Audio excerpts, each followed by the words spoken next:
안녕하세요. 저는 이 채널의 구독자이고 즐겨보고 있는 사람이에요. 이렇게 오늘은 제 사연을 보내게 되었네요. 공개적으로 저의 결혼 생활과 개인적인 이야기를 하려고 하니 부끄러움이 앞서네요. 지금 우리나라 화장품은 전 세계적으로 사랑받고 있죠. 수출도 많이 하고 있고요. 그런 뉴스를 보다 보니 떠오르는 사람들이 있어서 제 사연을 쓰기 시작했습니다. 아마 죽을 때까지 잊혀지지 않을 강인한 기억으로 남아있는 사람들, 그리고 저의 지난 20여 년들의 세월들, 그 속에 벌어진 이야기들을 담아보려고 합니다.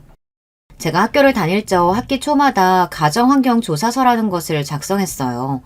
집의 가족 구성은 어떤지, 소득은 어떤지 등등 꽤 내용들을 적어야 해서 부모님은 이걸 어디서부터 어디까지 오픈해야 하는 거야 하고 곤란해 하셨던 기억이 나는데요. 특이하게 우리 집에 대해서 학교 선생님들 대부분이 알고 계셨기 때문에 세세하게 적을 필요가 없었습니다. 특히 소득 부분에서는 1번부터 4번 항목 중 우리 집에 해당하는 항목이 없었어요. 왜냐하면 우리 집은 보통보다 많이 잘 사는 집이었기 때문이에요. 할아버지께서 창업하신 회사를 아빠가 물려받아 대표로 경영하고 계시거든요.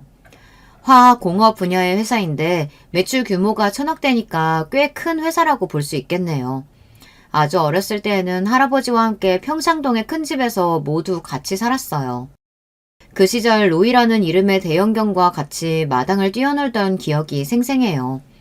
모두가 꿈에 그리는 딱 그런 집에서 재미있게 뛰놀며 지냈습니다. 그런데 할아버지께서 세상을 떠나시자 부모님은 그 집을 처분하고 강남구 압구정으로 이사를 오셨어요. 아마도 오빠와 저의 교육 때문에 거주지를 옮겨오신 것 같았습니다. 압구정동에서 마당이 딸린 단독주택으로 이사를 왔기 때문에 로이는 우리 집 마당에서 지낼 수 있었고 11살에 무지개 다리를 건널 때까지 함께 살았어요. 저는 3살 많은 오빠만 있었기 때문에 강아지 로이를 제 동생처럼 아끼고 지냈습니다. 우리 오빠는 성격도 차분하고 부모님 말씀도 잘 따르는 장남 스타일이었어요.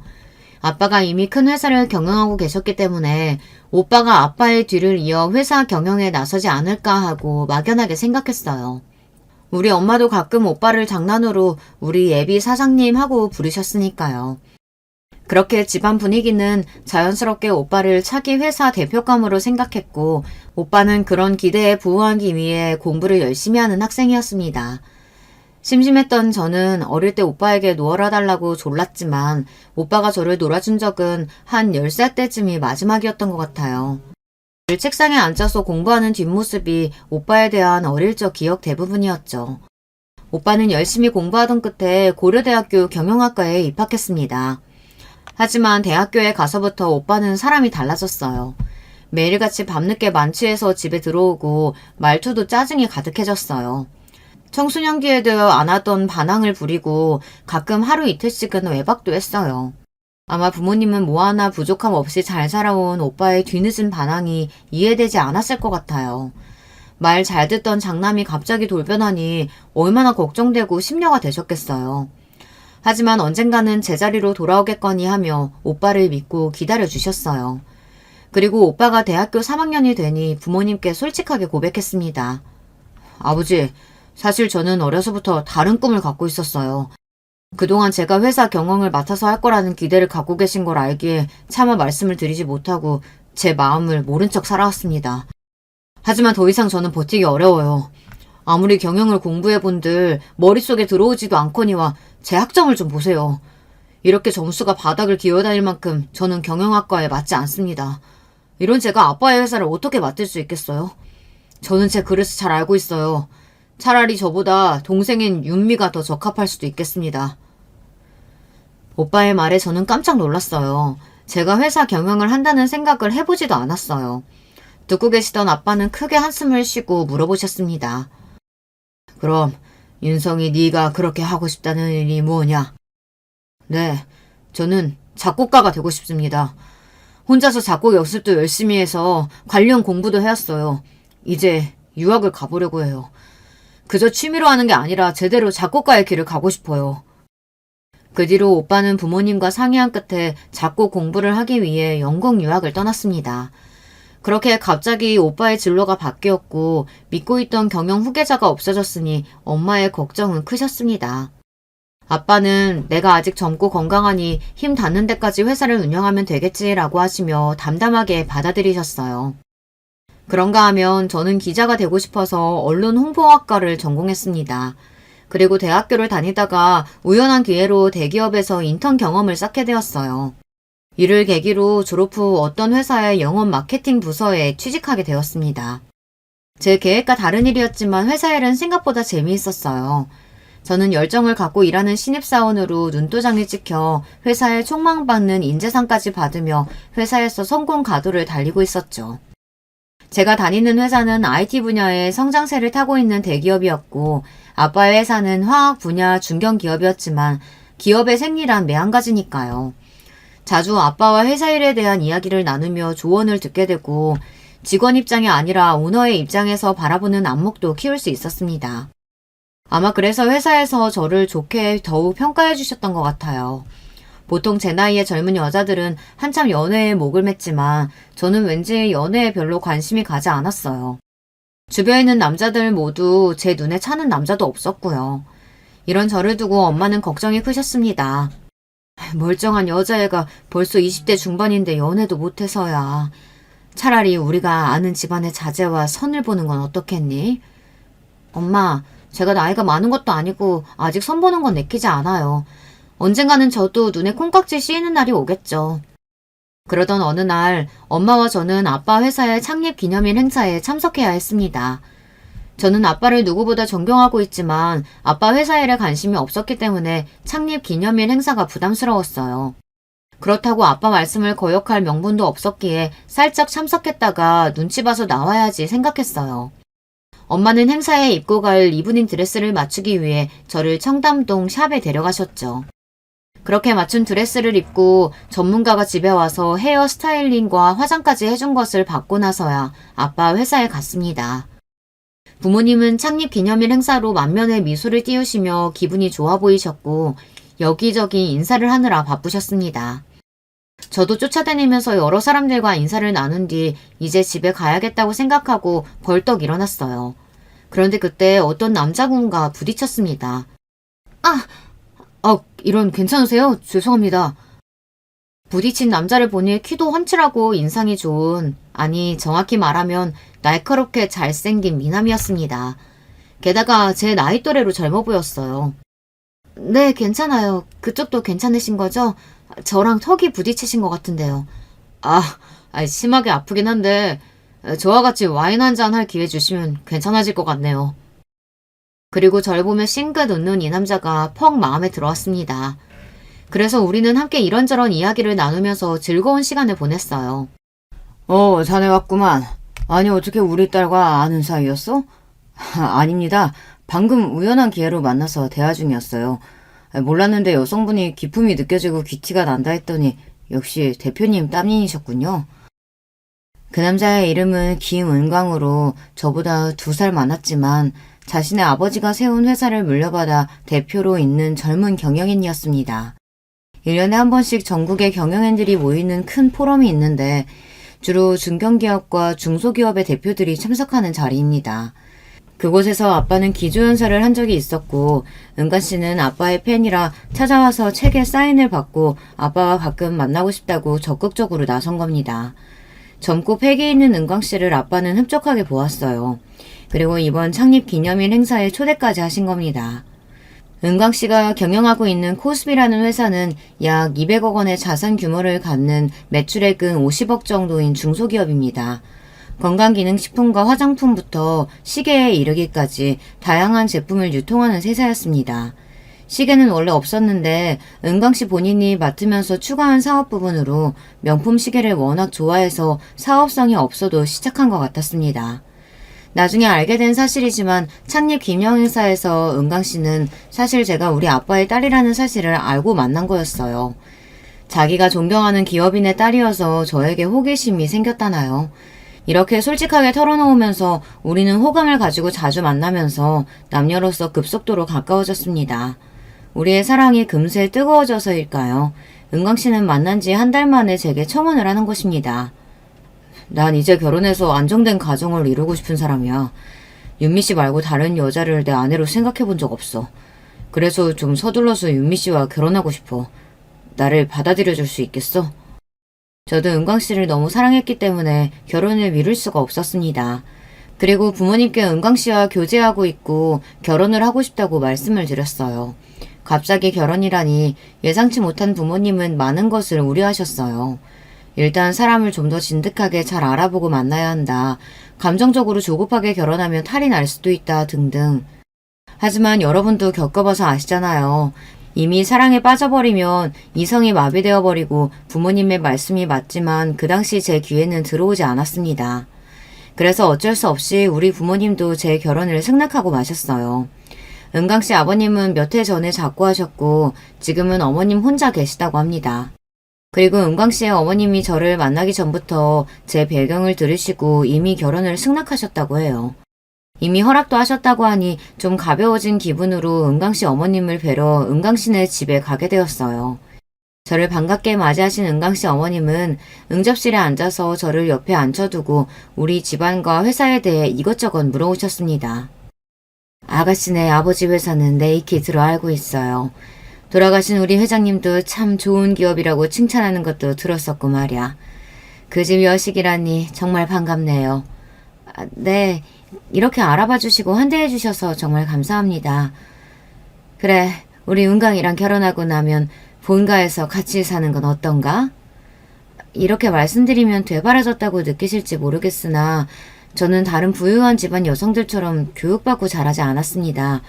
전 제가 하고 싶은 일을 하면서 지냈기 때문에 신부 수업이나 집에서 남편만 뒷바라지하는 그런 삶을 꿈꾸지 않았어요. 결혼하고 나서도 전 제가 살아왔던 그대로 살고 싶기 때문에 직장 근처 아파트를 얻어서 지냈으면 합니다. 은관 씨 어머님은 똑부러지게 말하는 저를 보고 조금 당황하셨고 이내 당황하지 않은 척 헛기침을 하시며 목소리를 가다듬었어요. 나도 요즘 시대 사람이에요. 요즘 누가 CM이랑 같이 살겠나. 그럼 우리 아들하고 상의해서 좋은 집 구해보도록 해요. 다행히도 어머님은 제 뜻을 이해해 주셨고 남편과 둘이서 신혼집을 구하게 되었어요. 저는 그냥 강남 쪽에 아파트면 된다고 생각했지만 남편은 생각이 달랐습니다. 내가 명색의 회사 대표야. 격떨어지게 아파트라니.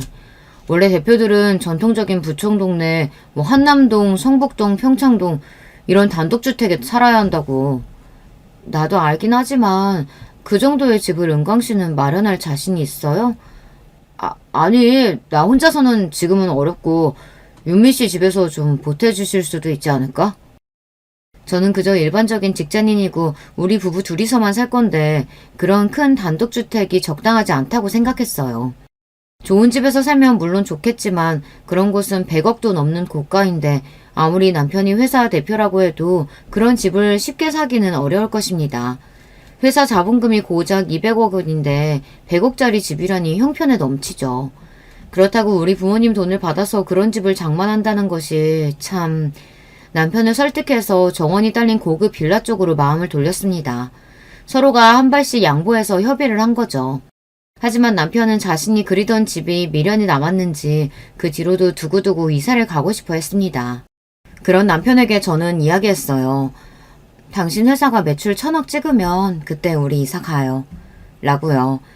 집에 있어서 남편이 양보를 했기 때문에 명품 시계라며 사족을 못 쓰는 남편을 기쁘게 해주기 위해 1억 2천만 원짜리 삐아제의 하이엔드 컬렉션을 예물로 했어요.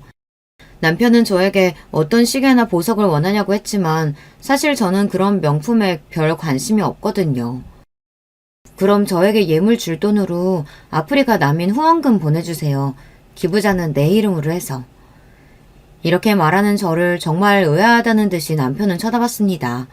기부한 명세를 나중에 저에게 전해주는데 그 명세표를 보고 조금 실망스러웠어요. 겨우 500만 원만 기부했던 것이에요. 제 생각보다 남편의 배포는 작았던 모양입니다. 결혼식은 성대하게 잘 끝났고 우리는 정식 부부가 되었습니다. 그리고 전 이듬해 임신을 해서 예쁜 딸을 낳게 되었어요. 첫째 아이를 낳을 때까지 회사를 다녔지만 출산 후에 복귀하는 것이 당시에는 쉽지 않았어요. 그리고 저도 당분간 아이에게 집중하고 싶어 회사를 그만두고 육아에 전념했습니다. 첫 아이에 이어서 3살 터울의 둘째 아들까지 낳아 저는 두 아이의 엄마가 되었습니다. 그래서 거의 10년이 넘도록 봉사활동이나 아이들 학교 학부모 위원 등을 하며 정말 아이들을 위해 살았다고 해도 과언이 아니에요. 남편은 회사 일만 신경 쓰고 집안에 관련된 일이나 육아에 관심을 기울이지 않았습니다. 그래서 제가 더 열심히 아이들만 바라보고 살았던 것 같아요.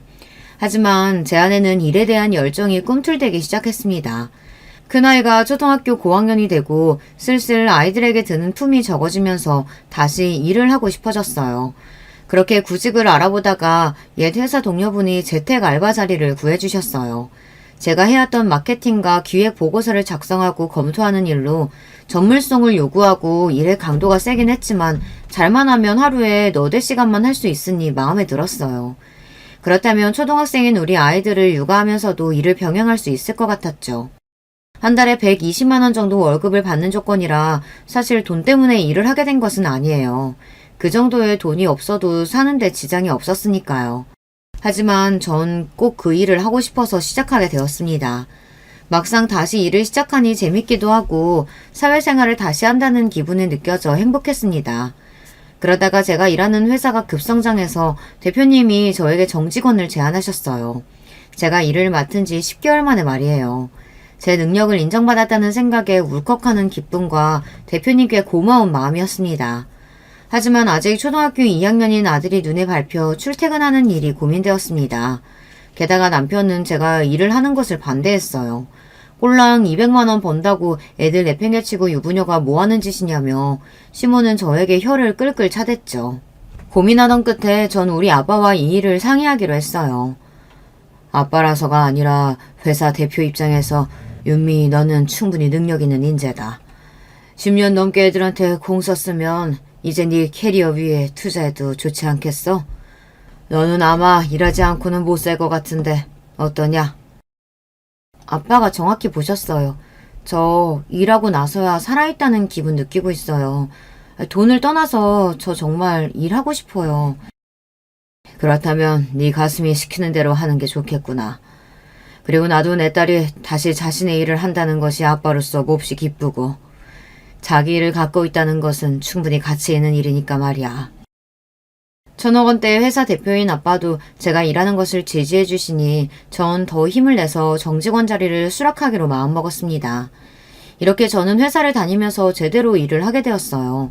회사에서 퇴근하고 오자마자 저녁을 차려 애들 밥 먹이고 애들 학교 숙제 봐준 뒤 설거지와 빨래 등등 집안일을 하고 나면 엉덩이 붙일 수 있는 시간이 밤 12시는 다 되어야 했죠. 남편은 이미 7시쯤 퇴근해서 자기 서재에서 책도 보고 음악이나 영화 감상을 하며 자기 쉴 거 다 쉬고 있어요. 매일 그러고 있는 남편을 보고 있으니 좀 화가 났어요. 여보, 우리 같이 일하는 입장에서 당신도 나 좀 도와주면 안 되나요? 설거지 해주던지 애들 숙제를 봐주던지 하나만이라도 도와주면 나 숨이라도 쉴 것 같은데. 애초에 당신이 좋다고 시작한 일이야. 왜 나한테 징징대는 거지? 나는 분명히 말했었지. 내 사업 운영하는 것만으로도 바쁜 사람이라서 다른 일은 할 수 없다고. 지금 당신이 벌어오는 돈 없어도 우리 잘 사니까 힘들면 그만두도록 해. 남편은 너무도 냉정하고 이기적으로 자기 할 말만 하고 서재로 들어가 버렸어요. 저는 서러움이 올라와서 눈물까지 났습니다. 내 일을 가족인 남편에게도 인정받지 못하는 걸까요? 내 시간과 체력을 갈아넣고 일과 육아 그리고 집안일 그 모든 것을 만족스럽게 해내는 일은 정말 불가능에 가까워 보였어요. 이 세상 모든 워킹맘들은 정말 대단해요. 하지만 여기에서 진다면 저는 앞으로 죽을 때까지 원하는 직업을 갖기 어려울 겁니다. 일을 악물고 힘들었지만 일도 육아도 포기하지 않았어요. 다만 집안일은 일주일에 2번 파출부를 불러서 해결했습니다. 그분들이 내 마음에 쏙 들게 해주시는 건 아니었지만 그래도 집안일을 대신해 주었다는 것만으로도 지불한 돈이 아깝지 않았어요. 그리고 너무 기분이 좋았어요. 누구에게 도움을 받는다는 것은 참 오랜만에 느껴본 감정이고 고마움이었어요. 저도 결혼 전에는 미처 몰랐어요. 사람이 밥 먹고 치우고 나서 또 돌아서면 밥 먹을 때가 온다는 것을.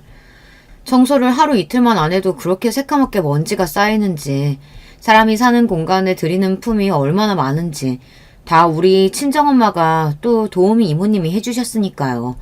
저는 그냥 그분들이 해주는 보살핌을 받으며 제 공부나 일만 하면 되었으니까요. 이렇게 진정한 어른이 되어가는 것이겠죠. 그렇게 정신없이 살다 보니 세월이 흐르고 저는 49이 되고 아빠는 어느덧 77의 고령의 나이가 되셨습니다. 지병도 있으시고 이제 더는 회사를 운영하기 어려우셨어요. 오빠는 작곡가의 길을 걷고 있었고 저는 육아와 일을 병행하는 상황이었기 때문에 아빠는 회사를 누구에게 맡겨야 할지 많은 시간을 고민하셨을 거예요. 결국 자식들에게 물려주는 것은 불가능하다고 생각하시고 전문 경영인 CEO를 고용하셨습니다. 아빠는 경영에서 물러나시고 회사가 안정적으로 굴러가는지 지켜보기로 하셨어요. 그리고 때가 되면 회사를 처분하고 그 재산을 사회에 환원하겠다고 선포하셨습니다. 아빠의 뜻을 들은 남편은 저에게 서운하다고 티를 냈습니다. 아니, 아들 딸면 자식이야? 나도 경영하는 사람인데 나한테 맡기시면 되잖아. 왜 나는 쏙 빼놓고 전문 경영인을 고용하고 회사를 처분하시는 거냐고. 장인어른께 내가 그렇게 잘 보이려고 노력했는데 말이야. 당신이 장인 장모님한테 뭐 그렇게 잘했다고. 이제 보니 그럼 당신 그런 속셈으로 20년을 살아온 거야? 우리 아빠 회사 꿀꺽한 마음으로? 당신은 무슨 말을 그렇게 적속하게 해. 꿀꺽이라니. 나 정도 능력되는 사이가 장인어른 회사 물려받는 것이 도의상으로나 아버님 회사 입장에서도 좋다는 얘기인 거지.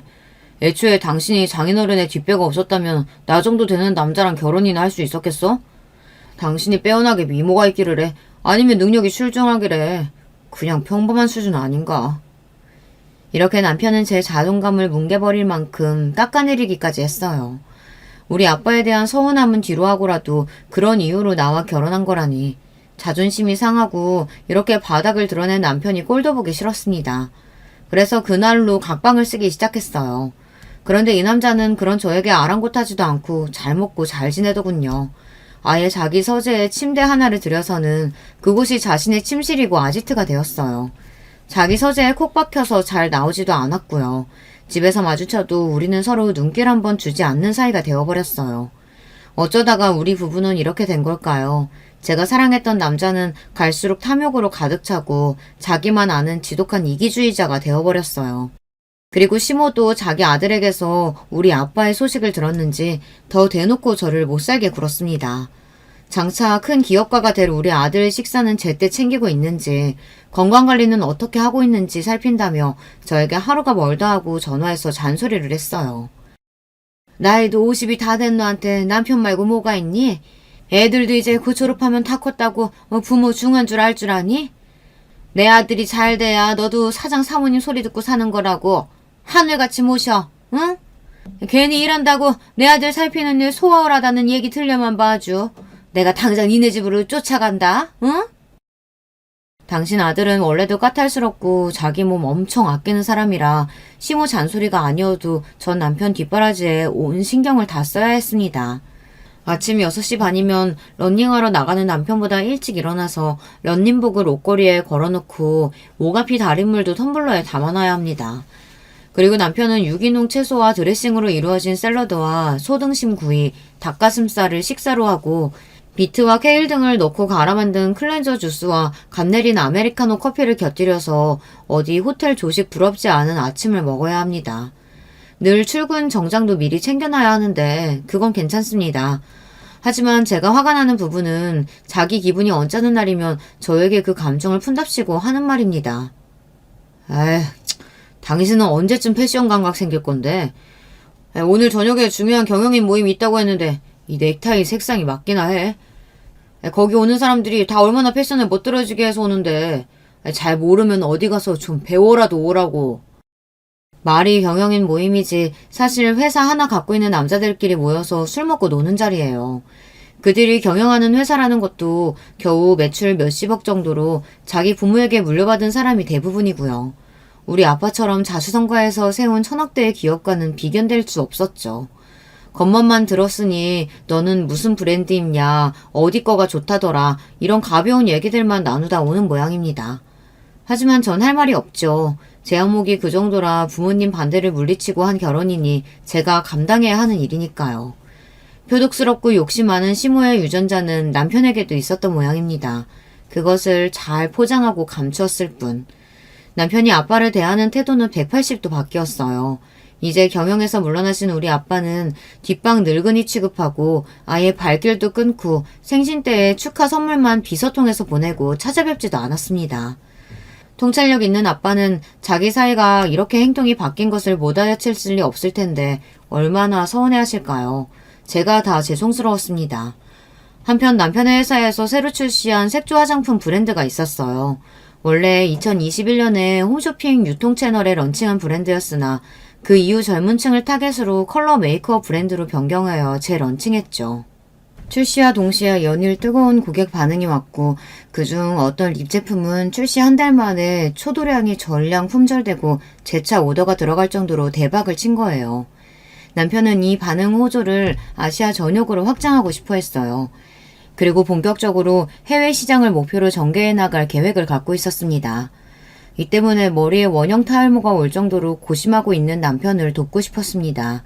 저는 고민 끝에 아빠에게 이 일을 말씀드렸고 혹시 중국이나 일본 쪽에 일을 도와줄 회사가 있는지 여쭤봤어요. 사실 아빠에게 남편의 사업을 도와주십사 부탁을 드린 건 처음이었기 때문에 좀 망설여졌어요. 하지만 이 기회는 제가 볼 때도 놓치기 아까운 기회였으니까요. 아빠는 여러 곳에 의사를 타진하고 애를 쓰신 결과 일본의 한 회사가 남편의 회사에 관심을 보인다는 긍정적인 소식을 전해오셨습니다. 그리고 아빠가 힘을 썼다는 사실을 비밀로 하고 그 일본 회사는 무려 100억 규모의 일본 총판 계약을 체결하겠다는 의사를 남편 회사에 보냈습니다. 그리고 3개월 뒤부터 일본 전역의 남편 회사에 온라인 오프라인 매장을 런칭하기로 했습니다. 이미 한류가 일본을 비롯한 전 세계에서 점점 더 영향력이 강해지고 있으며 우리나라 뷰티 산업에 대한 해외에서의 인기가 높아진 것도 그 배경이 될 수 있을 것입니다. 이 일로 남편은 잔뜩 고무되었어요. 이제 나는 글로벌로 뻗어나가는 세계적인 화장품 유통회사의 대표야. 이런 자신감으로 들떠 있었고 덩달아 시모도 많이 기뻤을 겁니다. 제가 회사 일로 홍콩에 출장을 와 있는 동안 남편 그리고 시모와 통화하면서 그런 느낌을 받았거든요.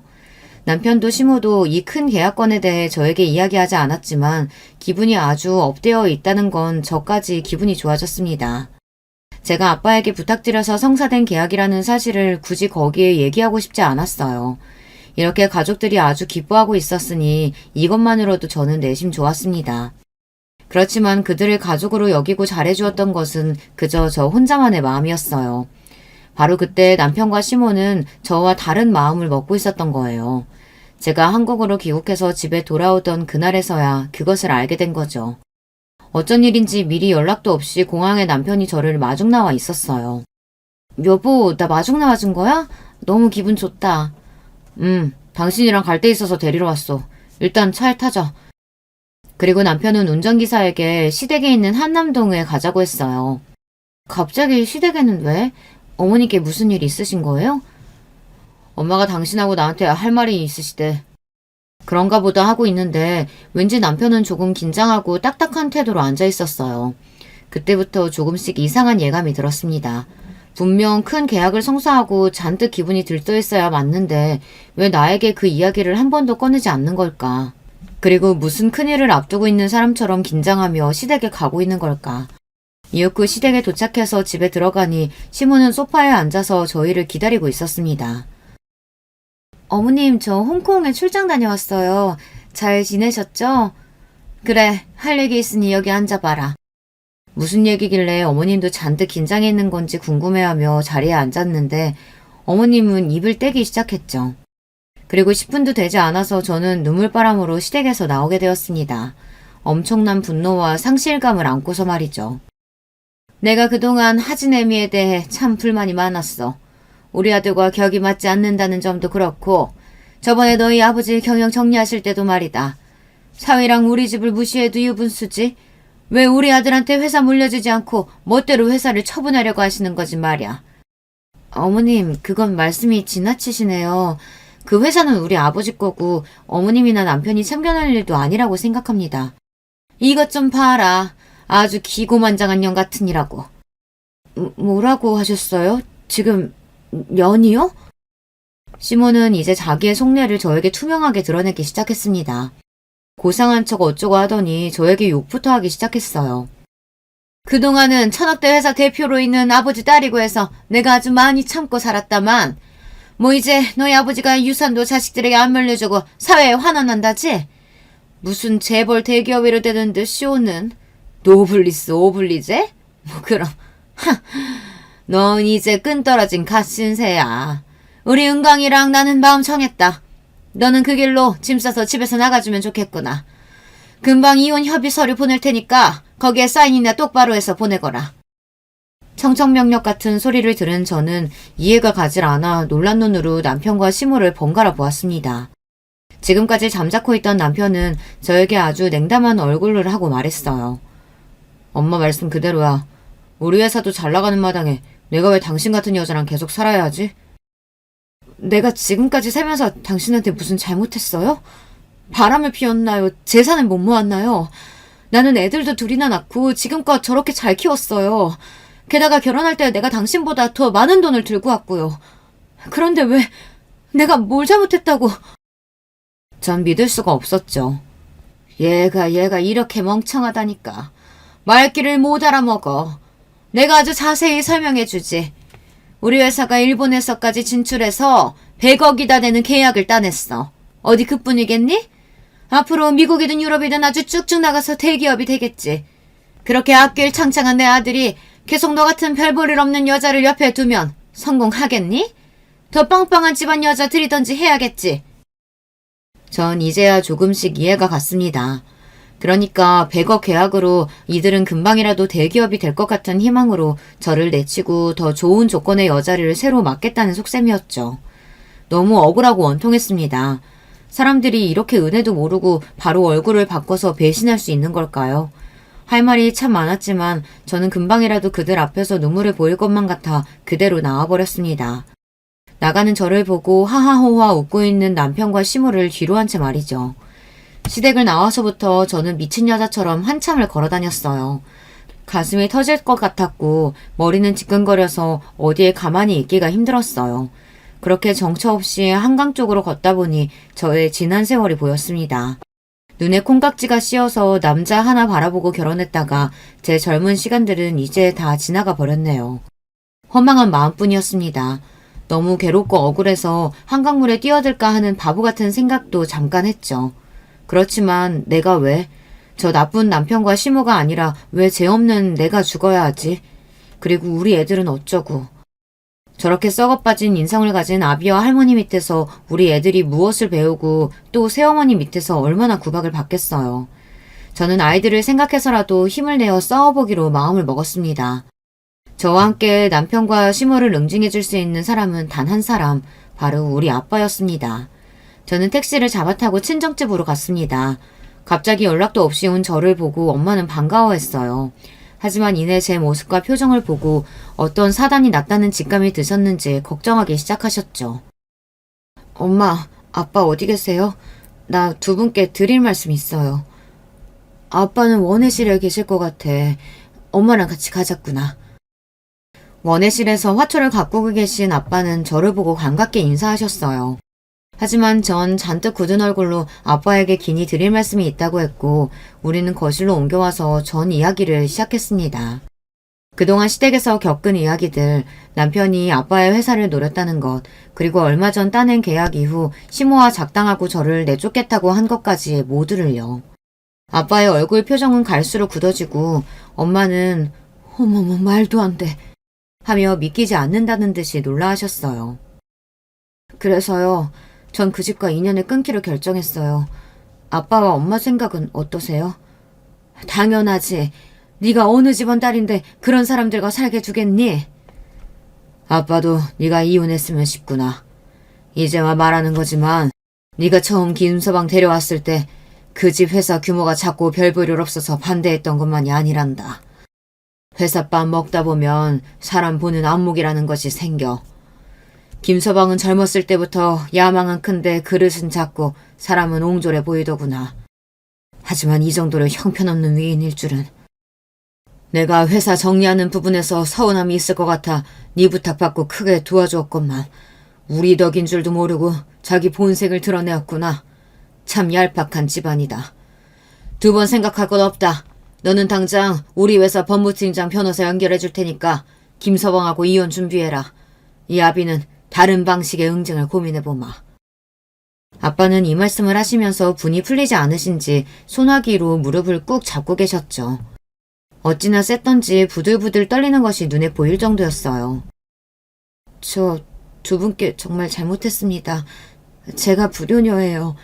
애초에 반대하시는 결혼하는 게 아니었는데 이런 결말밖에 보여드리지 못해서 정말 죄송해요. 저는 참회하며 두 분 앞에서 눈물을 흘렸습니다. 제일 먼저 저는 아이들이 놀라지 않게 상황을 잘 설명해야 했기에 다음날 딸 하진이에게 만나자고 하고 대학교 앞에 갔습니다. 우리 딸은 긴 생머리를 휘날리며 학교 앞 카페 안으로 들어왔어요. 엄마, 어쩐 일로 갑자기 데이트 신청을 다 하셨어요? 우리 학교 앞까지 와주시고. 오늘 출근 안 하셨어요? 엄마 휴가 내고 왔어. 중요한 일을 처리해야 하는데 그 전에 우리 딸한테 보고하기 위해서 왔지. 무슨 일이실까? 하진이는 엄마 믿지? 엄마의 든든한 아군 맞지? 갑자기 무섭게 왜 그래요? 당연하지. 내가 엄마 친구 1호고 엄마 편이잖아. 우선 엄마가 그리고 아빠가 너에겐 많이 미안하구나. 사실 엄마는 아빠와 헤어지기로 결심했어. 그리고 하진이는 놀랐지만 이내 크게 당황하지 않기로 마음을 먹었는지 비교적 차분하게 제 이야기를 들어주었어요. 엄마가 사실 외할아버지께 부탁해서 아빠의 회사 일을 크게 돕고 있었단다. 이번에 큰 계약건이 성사되자 너희 아빠와 할머니는 엄마 보고 집에서 나가라며 내쫓더라. 회사가 잘 될 것 같으니까 엄마랑 이혼하고 다른 여자랑 재혼하고 싶었나 봐. 이건 사람으로서 먹을 마음이 아니지 않니? 그래서 엄마는 아빠와 이혼하고 외할아버지께서 그 집에 복수하실 것 같아. 하진이는 잠시 복잡한 생각을 정리하는 듯 침묵을 가졌고 잠시 뒤 저를 따뜻하게 보며 이야기했어요. 엄마가 그동안 아빠와 할머니한테 서운함이 있었는데도 우리 때문에 참고 산 거 다 알고 있어요. 우리 아빠기는 하지만 가끔 너무 이기적일 때가 있는걸. 엄마 같은 일 당했다면 나라도 같이 못 살아요. 아니, 당장이라도 복수하고 싶을 거야. 난 엄마 결정 무조건 존중하고 그대로 따를 거예요. 그러니까 나랑 선진이 걱정하지 마시고 꼭 결심대로 하세요. 이렇게 우리 딸은 어른스럽게도 저를 믿어주고 지지해 주었습니다. 자식 입장에서 부모의 이혼이 얼마나 충격적이고 받아들이기 힘든 일일지요. 그럼에도 불구하고 우리 딸은 절 이해해 주었어요. 제가 남편과 결혼을 잘했다고 느낀 단 한 가지는 바로 우리 아이들 뿐이네요. 저는 집에 들어가서 저와 성진이의 짐을 간단히 싼 뒤 아버지 운전기사편에 보내놓았습니다. 그리고 주말에 아들 성진이가 외고 기숙사에서 나와 집에 오자마자 아이를 데리고 나왔습니다. 함께 나오면서 아들은 좀 당황한 듯 했지만 이미 알고 있는 눈치였어요. 아마도 누나를 통해 모든 이야기를 들었을 테죠. 엄마, 저는 외가댁으로 가는 건가요? 너만 괜찮다면 그게 좋을 것 같아. 시간이 조금 걸리겠지만 너희 학교 근처에 오피스텔이나 아파트 얻어줄 수도 있다.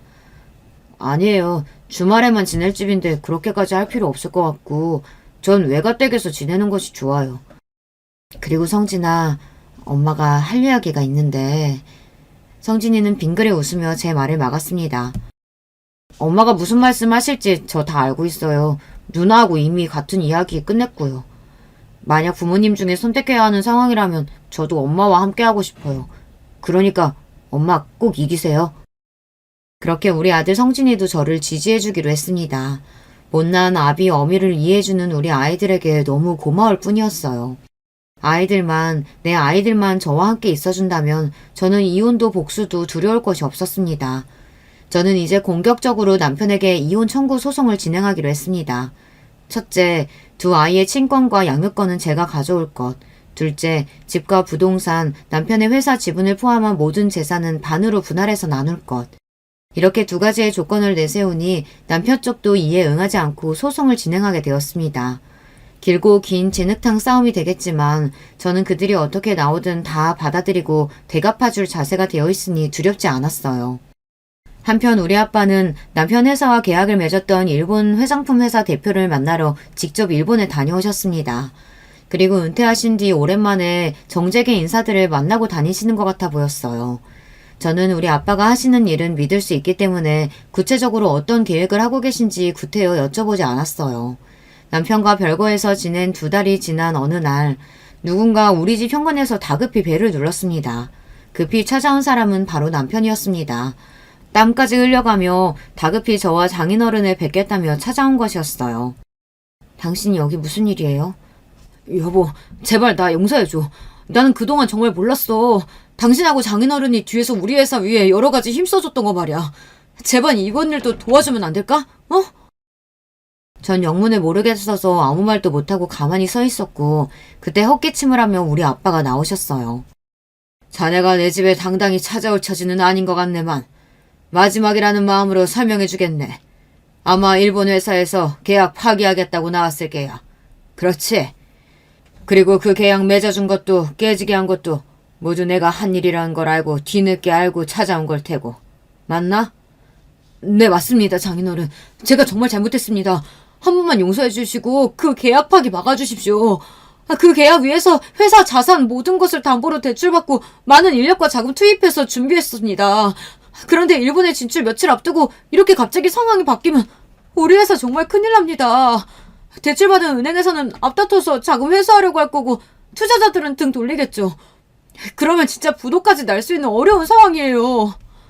알고 있네. 네? 난 자네가 경영한 세월의 몇 배의 시간 동안 그 회사 10배나 되는 규모의 회사를 경영해왔어. 내가 이런 상황도 내다보지 못하고 지금까지 일을 벌였을 것 같나? 계약 파기도 자네가 내 딸 내쫓은 그날 바로 할 수 있었지만 왜 지금 했겠나? 바로 이렇게 자네 회사가 망해가는 꼴을 보기 위해서 기다린 거라네. 기업 경영자는 말일세. 따뜻한 심장을 갖고 냉철한 머리로 해야 하는 걸세. 근데 자네는 그게 뒤바뀌었어. 눈앞에 작은 이익을 쫓느라 정말 귀중한 것들을 놓치고 아니 내버리고 살아왔지.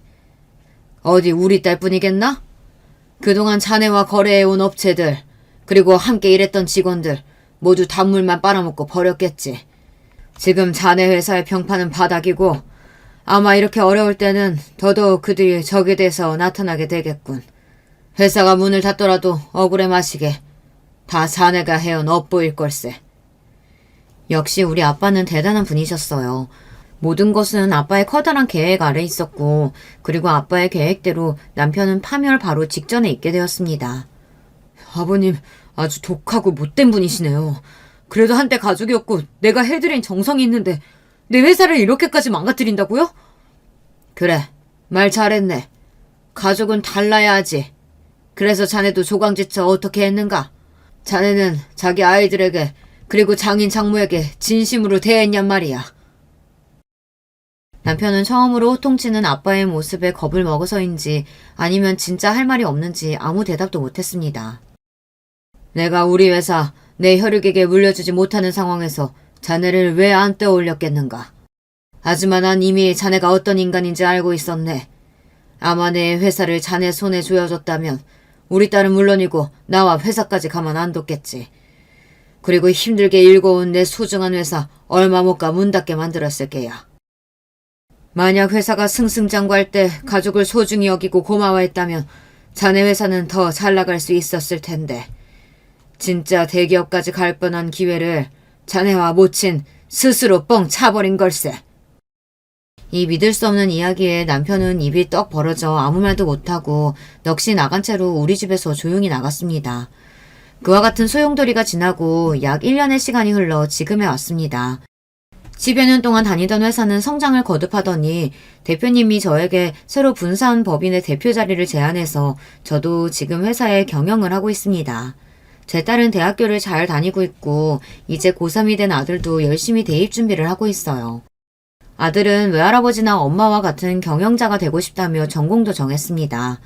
이렇게 저와 아이들은 정말 행복하고 충만한 삶을 살고 있어요. 그렇다면 전 남편은 어떻게 되었냐고요? 전 남편의 회사는 일본과의 계약 파기 이후에 자금이 급속도로 경색되고 투자자와 채권자들의 빚 독촉이 시작되었습니다. 애초에 재무 비율도 건전하지 못했기 때문에 이런 악재 하나에도 아주 무섭게 추락해버렸어요. 그리고 1년도 버티지 못하고 전 남편의 회사는 법인 파산 절차에 들어가게 되었습니다. 시부가 힘들게 만든 회사를 자기 아들이 문 닫게 만든 것이죠. 이래서 기업은 자기 아들이라고 자기 핏줄이라고 무턱대고 물려줄 부분이 아닙니다. 정말 그릇이 되는 자에게 회사를 맡겨야 했던 거예요. 그리고 전 남편의 개인 자산, 우리가 살던 고급 빌라와 여러 부동산 주식 등은 파산 절차에서 채무 및 세금 변제 등으로 압류당했습니다. 남편이 살 집도 없어서 시모가 있는 방배동 아파트에 얹혀서 살고 있다고 해요. 그리고 시모는 어떻게 되었을까요? 자기 아들이 금방이라도 대기업 사장이 될 줄 알았는지 동네방네 소문이라는 소문은 다 내고 다니더니 하루아침에 거지 신세가 되고 나니 모든 사회생활을 끊고 집에만 있다고 합니다. 너무 많은 일을 겪다 보니 혈압이 나빠져서 건강도 악화된 채로 집에서 두문분출하고 그저 살고 계시다네요. 이혼하는 과정에서 아들 회사가 망해가는 과정에서 저에게 몇 차례 연락하고 찾아오셨지만 저는 그 얼굴을 2번 다시 보고 싶지 않았기 때문에 모두 피했습니다. 제가 출장에서 돌아와서 내친 날 그 이후로는 시모의 얼굴을 단 한 번도 보지 않았네요. 물론 앞으로도 보고 싶지 않아요. 이혼 소송은 끝나가고 있고 결과는 잘 마무리될 것 같아요. 남편의 재산 가치가 처음 소송을 제기했을 때와 많이 달라졌기에 재산 분할은 의미가 없어지고 양육권만 가져오면 되는 상황이에요. 아마도 양육권은 당연히 저에게 올 것으로 예상됩니다. 설령 잘못된다고 한들 아이들이 스스로 자기 아빠에게 갈 일은 더더욱 없고요. 그렇게 남편과 시모의 인생은 한순간에 망해버렸습니다. 제가 그들에게 20년 넘게 시달리고 끝내 버림받았기에 동정심도 생기지 않았습니다. 지난달에 남편은 저에게 아빠 회사에서 일할 수 있게 해달라고 부탁했지만 어떤 식으로든 저는 남편을 마주하고 싶지 않았어요. 대신에 다른 회사의 일자리를 알아봐 주었습니다. 50대의 남편이 할 수 있는 일은 사실 많지 않았기 때문에 그 자리를 덥석 물어서 다니고 있는 모양입니다. 그리고 저의 결혼 생활은 이렇게 끝나버렸어요. 제 사연이 여러분께 재미있고 유익했는지 모르겠습니다. 저의 장문 실력이 프로에 미치지는 못하지만 그저 사는 이야기로 들어주셨으면 좋겠습니다. 그럼 오늘도 여러분에게 행운이 가득하시길 빌며 저는 여기에서 인사드릴게요. 안녕하세요. 저는 60대로 접어든 나이가 든 여성이에요. 남편과 만나서 결혼했던 시기도 또렷하게 기억이 나는데요. 사실 저는 원래 결혼을 약속했던 남자가 따로 있었습니다. 21살의 나이에 처음 만났던 상대였지요. 3년을 꼬박 만난 끝에 결혼이라는 결실을 보려고 했어요. 지금은 30대에 결혼하는 게 너무 흔하지만 그때는 여자 나이 20대 중반이면 대다수가 결혼했습니다. 제 주변도 그러했기 때문에 전 당연히 결혼을 꿈꾸고 있었고요. 그런데 결혼을 준비하던 중에 모든 것이 무산돼 버렸어요. 파혼이라는 고상한 단어를 쓸 것까지도 없는 완벽하게 허무한 무산이었습니다. 다른 여자가 있었다니, 그게 무슨 말이에요? 지금까지 나 말고도 다른 여자를 동시에 만나왔다는 거예요? 어떻게 그럴 수가 있어요? 그래놓고 내가 아는 그 여자와 결혼을 한다는 거잖아요, 지금. 사람이 어떻게 이런 치사한 짓거리를 저지를 수가 있어? 미안하다. 내가 정말 미안해. 내 진짜 사랑은 너야. 이것만은 믿어줘. 근데 그 여자가 지금 임신을 해버렸고, 그래서 별 수 없이 그 여자와 결혼을 하게 됐어. 부디 나 용서하지 마. 제가 여러분께 엽줍겠는데요. 그 당시의 사내들 말이에요. 지금의 젊은 청년들보다 말은 정말 번지르르하게 잘했던 것 같지 않나요? 휴대폰이 없던 시절이라 다들 책만 주구장창 읽어서 그런 건진 몰라도 다들 입을 나불대는 솜씨가 기본 이상이었던 것 같네요. 상대가 상황을 그럴싸하게 포장하니까 엄연히 피해자였던 제가 더 이상 찍소리도 못하고 눈물만 뚝뚝 떨궜죠. 그래도 진짜 사랑은 저였다고 하는 그 말에 우습지도 않은 위안을 삼으며 말이에요. 그땐 왜 그랬나 모르겠습니다. 절 아는 모두가 제가 그 남자와 결혼할 것이라 믿고 있던 상황이었어요. 지금보다 보수적이었던 당시였는데 제가 하늘이 안 노래질 수가 없었죠. 마음의 문을 꽁꽁 닫았습니다. 그렇지 않으면 제가 더 상처를 받을 것 같아서 고슴도치처럼 가시를 세우면서 교류를 안 하고 지내게 됐어요. 결혼하기 위해서 제가 나름 바리바리 모았던 돈이 있었는데요. 물론 제 수준이라는 게 있었기 때문에 그리 큰 돈은 아니었고요. 그래도 정말 소중한 자금이었는데 제가 마음의 문을 꽁꽁 닫으며 살던 그 시기에 그걸 모두 친정 식구들에게 다 빼앗겼습니다. 시작은 친정 오빠였는데 꼬리에 꼬리를 물고 다들 벼룩의 간을 빼먹으려고 난리도 아니었죠. 금이야, 너 결혼 없던 일로 되고 나서 딱히 누굴 만나는 것도 아니고 급할 것도 없는데, 당장 돈 들어갈 때 있는 게 아니라면 나한테 돈 좀만 빌려줄 수 있을까? 나도 금이야. 사실 오빠보다도 내가 더 급해. 우리 사이좋은 자매 맞지? 돈 빌려주면 내가 이자까지 쳐서 후하게 갚아줄게. 넌 지금 당장 돈 쓸 데 없잖아. 그니까 나한테 빌려주면 나도 좋고 너도 좋은 거지. 그땐 온갖 감언이설에 넘어가서 약간 빌려준다는 느낌으로 돈을 줬는데 그걸로 끝이었습니다. 빌려주는 게 아니라 그냥 주는 셈이 돼버렸죠. 제 형제들 어쩜 그렇게 하나같이 전부 다 돈 빌리고 나서는 입을 싹 씻어버렸는지 모릅니다. 친정 부모님은 형제들 간의 이런 금전적인 문제를 중재하기 귀찮아하셨으니 그저 모르쇠로 일관하셨고요. 그 때문에 제 속이 더 뒤집어졌죠. 가뜩이나 상처 입어서 웅크려 살고 있었는데 이젠 친가족에게까지 뒤통수를 맞으니까 살맛이 안 나더라고요. 그런 와중에 절 버리고 다른 여자와 결혼한 그 남자가 남자아이가 태어나서 화목하게 가정을 꾸리고 살고 있다는 소식을 우연히 접했습니다. 제 억장이 더더욱 무너졌어요. 저는 그 이후로 해가 2번이나 바뀔 동안 남자를 계속 만나지 못했습니다. 그러자 친정 부모님이 슬슬 화를 내셨죠. 하루는 아버지께서 제게 터놓고 말씀을 하시더라고요. 너 이대로 노처녀 귀신 될 때까지 늙어 죽을 셈이야? 주변에서 보기에도 좋지 않아. 결혼하지 않은 여자가 너무 이렇게 태평하게 지내서는 안 돼. 당장 내가 중매를 알아보든지 할 테니까 넌 잔말 말고 따를 생각이나 해. 남들이 어떻게 볼까봐 그게 무서운 건지 사실 저는 결혼에 대한 소망은 없는데 아버지께서 말씀하시는 거니까 일단 따라보긴 할게요. 당연히 따라야 마땅하지. 모름지기 여자는 고분고분하게. 이걸 절대 잊으면 안 된다. 아버지께서 하도 저를 달달 볶으셔서 못 이기는 척 자리에 나가봤어요. 그때 만난 상대가 바로 남편이었습니다. 부모님이 보수적이고 꽉 막히신 분들인데 그런 분들이 알고 지내시는 인물의 중매를 통한 거라면 왠지 상대도 그런 계통인 성격일 거라는 막연한 예감이 들었습니다. 간단한 인적사항이나 교환한 뒤에 몇 번 만남을 가지는 것으로 결혼 이야기를 시작하게 됐죠. 남편은 당시에 자기 나이를 30이라고 했어요. 올해 30이시라고요? 진짜 그 나이 맞아요? 실례지만 솔직히 말씀드리자면 액면가는 그것보다 살짝 나이가 더 많아 보이셔서요.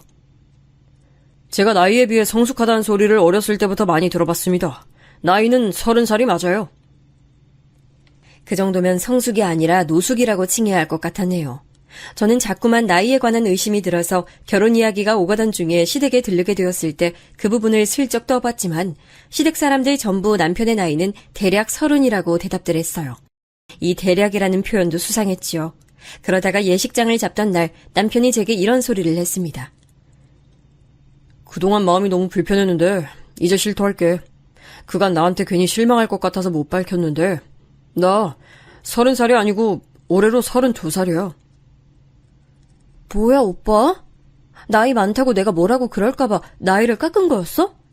그럼 그렇지. 아니 어쩐지 30살 느낌보다는 확실히 많아 보이더라고. 그런데 32살이면 대단히 많지도 않네. 2살 줄이는 건 텔레비전 나오는 배우들도 많이 하겠다. 저는 밝혀진 진실이 대단한 게 아니라서 안심했고 별거 아닌 걸로만 여겼어요. 그런데 결혼하고 나서 보니까 남편 나이는 32도 아니었고 36이었습니다.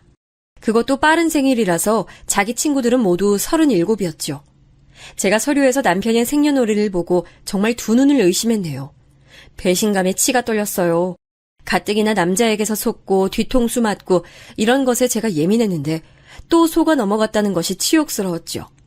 그래서 너무 화가 났는데 이런 절 보면서 남편은 적반하장으로 나왔다는 것이 두고두고 황당합니다.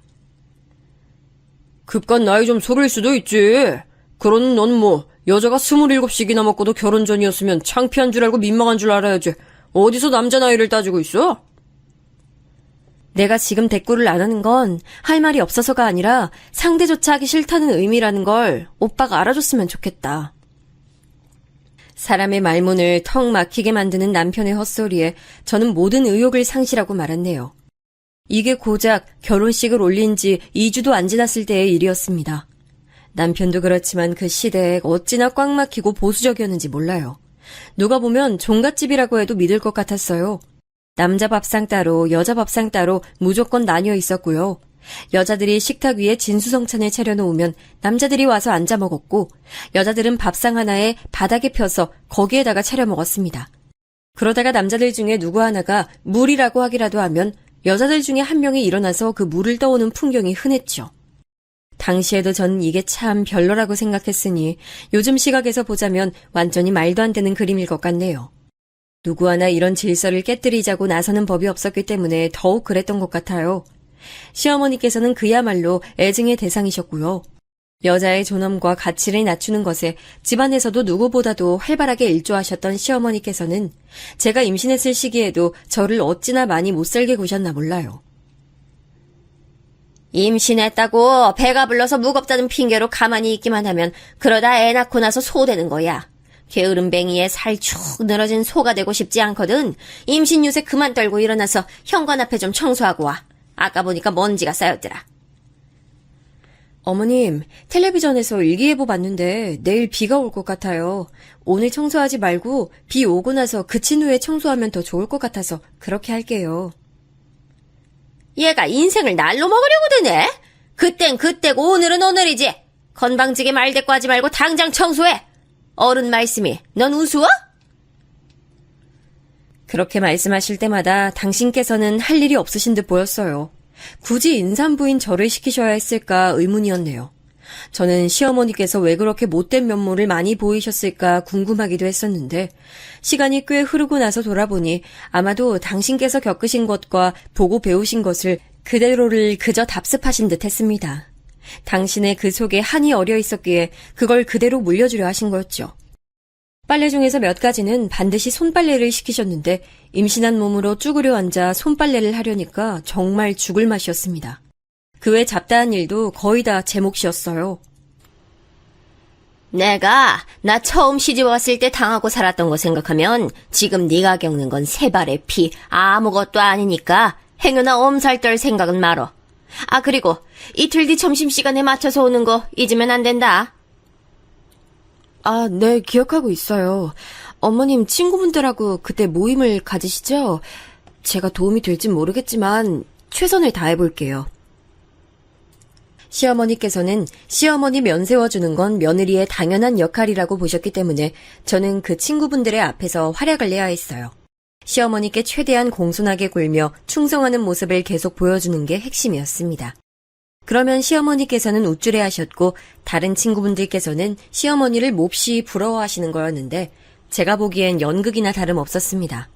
그런 게 대관절 무슨 큰 의미가 된다고 시어머니께서는 저를 써먹으셨는지 알 길이 없네요. 아무튼 결혼한 지 딱 반년이 지났을 시기에 임신이 됐던 생명은 바로 아들이었습니다. 낳고 나서 제가 기쁨의 눈물을 흘렸네요. 딱 느낄 수 있었거든요. 앞으로 이 귀중한 아들이 제 방패막이가 되어줄 것이라는 예감이 들었죠. 제가 남편하고의 관계가 애틋하거나 돈독하진 못했어요. 그도 그럴 게 자기 나이를 야비하게 속였던 사람이라서 기본적인 신뢰를 가지기가 어려웠고 사람 자체가 정남이가 좀 없는 편이었어요. 제가 시어머니로부터 구박받을 때 단 한 번도 제 편을 들어준 적이 없었고요.